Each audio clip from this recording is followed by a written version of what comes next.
എം.ടി. വാസുദേവൻ നായരുടെ 9 ചെറുകഥകളെ കോർത്തിണക്കി ഒരുക്കുന്ന ചിത്രമാണ് മനോരഥങ്ങൾ. മോഹൻലാലും മമ്മൂട്ടിയും കമൽഹാസനുമെല്ലാം എത്തുന്ന ചിത്രത്തിൽ ആസിഫ് അലിയുമുണ്ട്.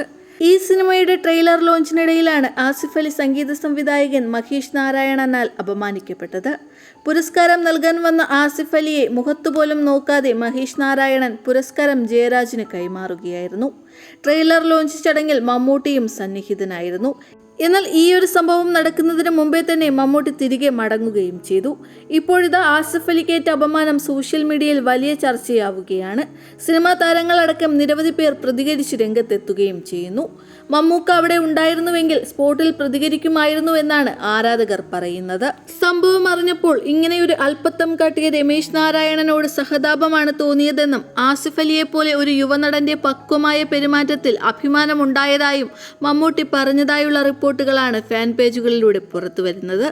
അതേസമയം താൻ മനഃപൂർവ്വം ആസിഫ് അലിയെ അപമാനിക്കാൻ ശ്രമിച്ചിട്ടില്ലെന്നും സംഭവത്തിൽ അദ്ദേഹത്തിനുണ്ടായ വിഷമത്തിൽ നേരിട്ട് വിളിച്ച് മാപ്പ് പറയാൻ തയ്യാറാണെന്നും മഹേഷ് നാരായണനും പ്രതികരിച്ചു.